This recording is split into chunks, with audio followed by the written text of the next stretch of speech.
In 2002, video games didn't care about player comfort. No constant tutorials, no hand-holding, it's just you, a badly calibrated mouse, and strangers whose soul's life purpose was to steal the exact vehicle you were trying to run towards to. Worth it. Battlefield 1942 was the first mainstream game to do a 64-player warfare. Tanks, planes, ships, artillery, basically everything on the map was usable, even the things that probably should have been.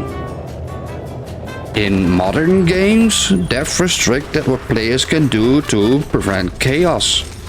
DICE actually saw chaos and said, yep, that's content.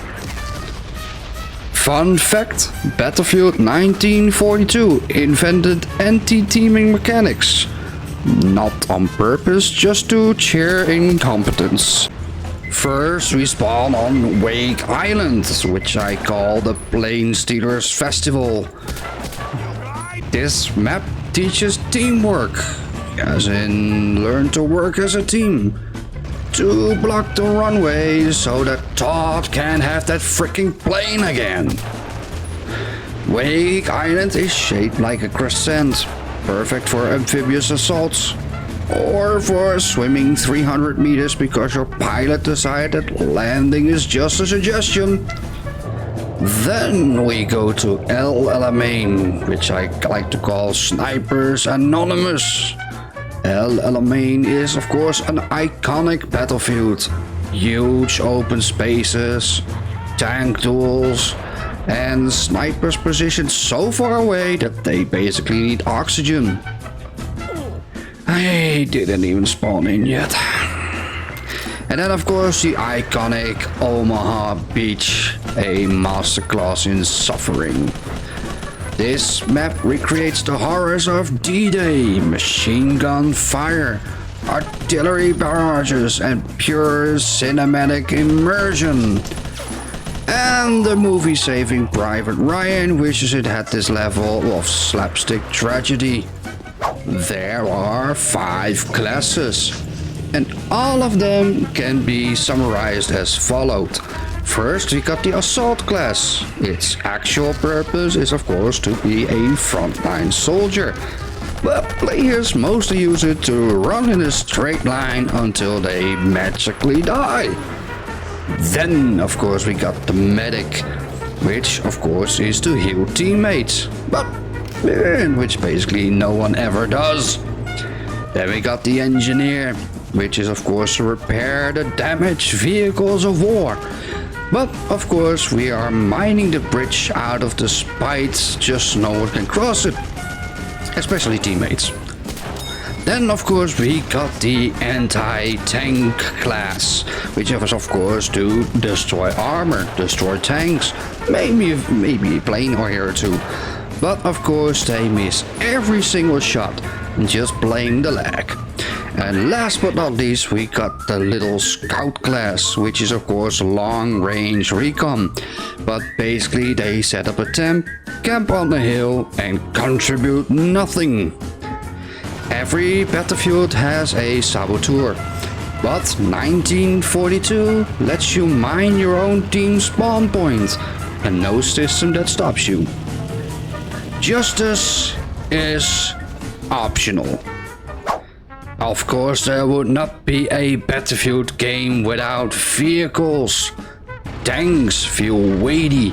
They also turn slower than a bus filled with wet cement. I call that peak military simulation. Then of course we got planes. Flying in Battlefield 1942 requires training, skill, and knowledge, but I provide none of those.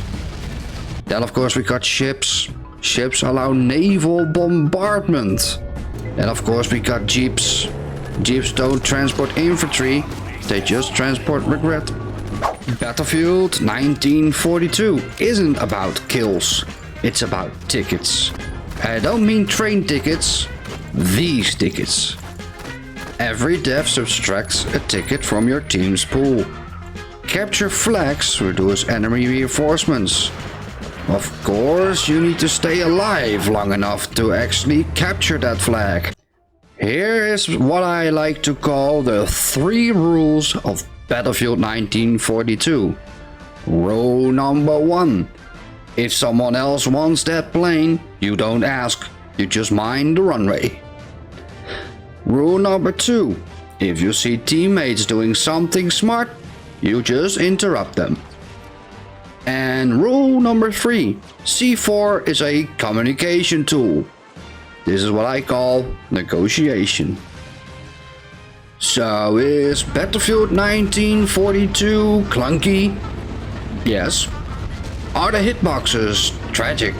Also, yes. Does it feel like the entire game was coded during a caffeine overdose? Oh, absolutely. But this game gives something no modern shooter gives anymore. Freedom. Chaos. Stories. That's why I give this one a make it. And if you steal my plane, I will mine every exit on this damn map until your life becomes a Battlefield campaign mission. So yeah, Battlefield 1942 still makes it. Barely. Like that one guy in every action movie who survives just because the plot needed him to. If you enjoyed watching me commit several accidental war crimes, hit the like button so YouTube knows you support chaos. And if you're new to the channel, subscribe. I make videos where I test whether the games hold up or whether my sanity does. Spoiler, it doesn't. Comment below which game deserves to be tested next in Make It or Break It.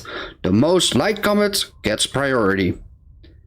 I'm open to anything. Shooters, strategy, city builders, even dating simulators.